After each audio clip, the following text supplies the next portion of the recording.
오늘은 예수님을 죽이기로 결정한 대제사장 가야바에 대해서 살펴보겠습니다.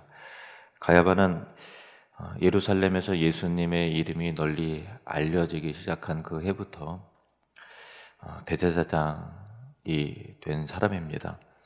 대제사장의 자리는 우리가 생각할 때는 단순히 어떤 그 종교적 지도자 역할이라고 생각하지만 그 당시에는 정치적인 부분과 사회적인 역할도 같이 책임져야 하는 자리였습니다. 쉽게 말하면 총리의 일과 또 대주교의 역할을 동시에 맡은 자리인 셈입니다.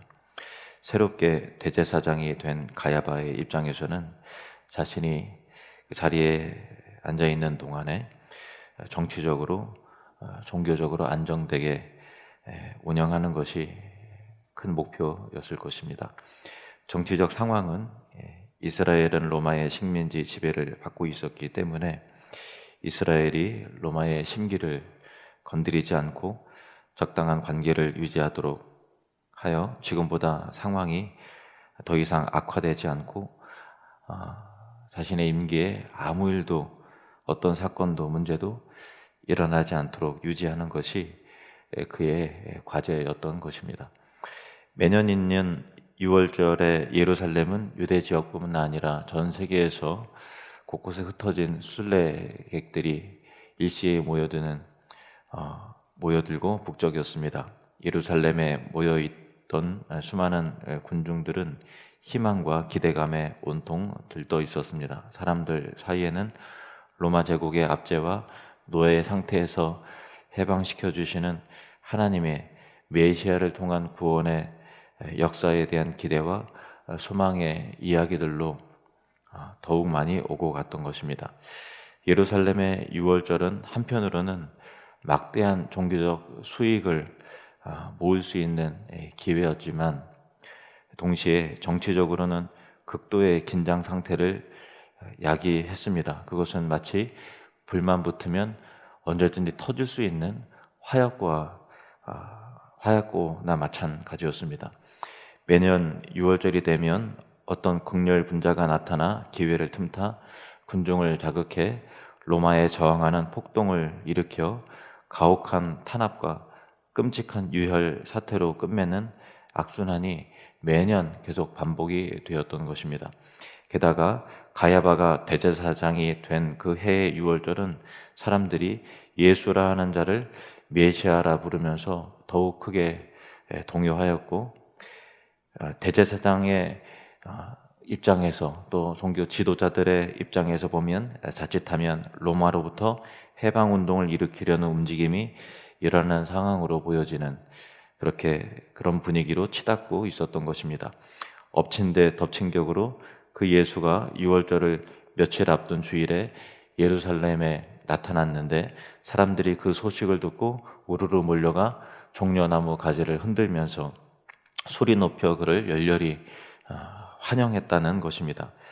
대제사장과 사내들인 공회원들에게는 야, 이거 뭔가 일어나겠구나 하는 불길한 예감이 드는 소식이었던 것입니다. 그렇지 않아도 예수님은 공생의 사역 초반부터 유대 사회의 종교 지도자들을 암묵적으로 혹은 공개적으로 비판하고 정통 유대교의 문제를 제기하였습니다. 요한복음에 보면 이것이 그들에게 얼마나 눈에 가시와 같고 또 큰 두려움이었는지에 대해서 기술되어 있습니다. 요한복음 11장 47절, 48절 말씀입니다. 이에 대제사장들과 바리새인들이 공회를 모으고 이르되 이 사람이 많은 표적을 행하니 우리가 어떻게 하겠느냐?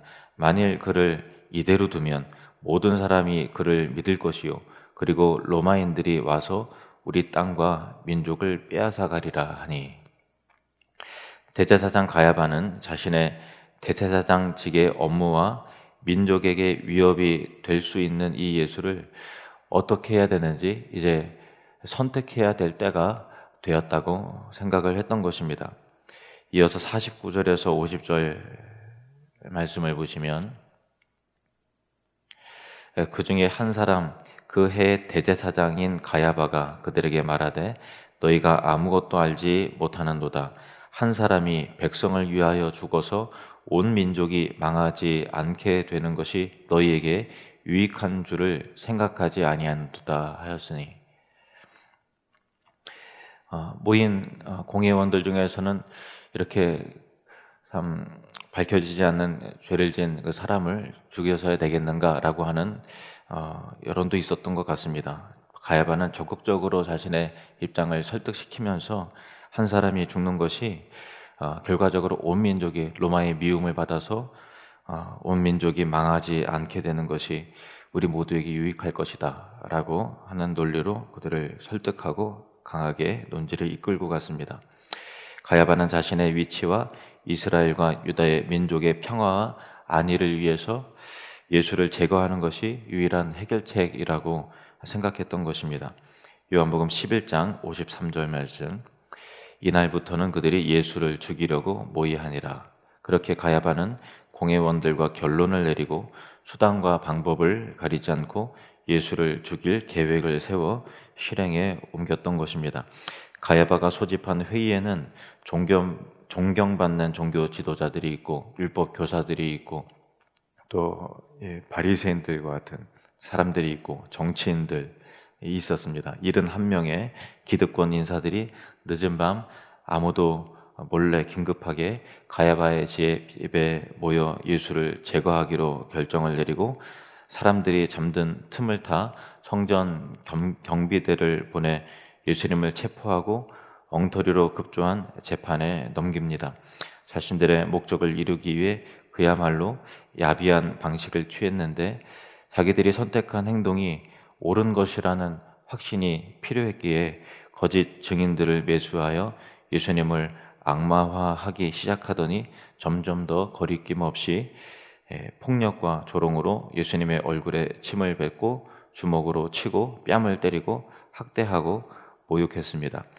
대제사장 가야바는 자신과 민족의 안정을 위해 옳은 결정을 내린 것이라 확신했으므로 예수를 죽이기 위해 거짓과 비열함과 폭력과 무법도 서슴지 않는 점점 더 악마와 같이 변해버렸던 것입니다. 우리가 생각할 주제는 이것입니다. 우리가 만약 그 시대의 가야바의 입장이었더라면 라는 것입니다. 어떻게 했을까?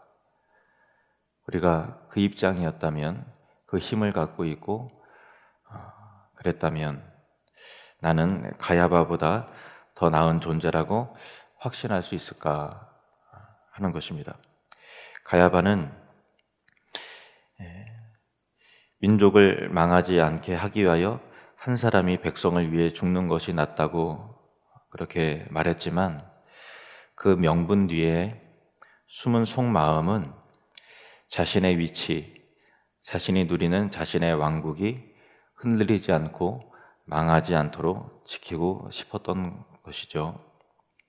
자신의 힘과 권리와 왕국을 지키기 위함이라면 어떠한 시끄러운 일도 일어나지 말아야 했고, 그 목표는 가야바의 눈과 귀를 막아서 하나님의 아들이라도 죽일 수 있는 잔인한 사람으로 만들었던 것입니다. 사실 가야바의 악과 어두움은 모든 사람의 내면에 있는 것입니다. 이것은 아담이 타락한 이후 모든 인간 가운데 있는 죄의 본성인 것이죠. 그렇다면 예수님을 믿는다는 것은 무엇이겠습니까? 그것은 자신 안에 있는 가야바의 본성을 회개하여 무너질 죄의 왕국에서 빠져나와 하나님의 아들을 나의 왕으로 영접하여 그분의 왕국으로 들어가는 것입니다. 다 같이 눈을 감으시겠습니다. 대제사장 가야바가 자신의 왕국, 자신의 권리와 직위를 유지하고 지켜내기 위해 서슴지 않고 행한 잔인한 결정과 악의 본성은 사실 모든 사람 안에 있는 것입니다. 인류 시조 아담부터 사람들은 왕이신 하나님을 몰아내어 자신의 삶을 나의 영토요 나의 왕국이라 주장하며 하나님을 대적했던 것입니다. 이제 내 안에 있는 가야바의 본성을 회개하십시다. 내 안에 아직 무너지지 않은 죄의 영역이 있다면 그리스도의 권능으로 소멸되게 해달라고 간구하시겠습니다.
하나님의 응답입니다.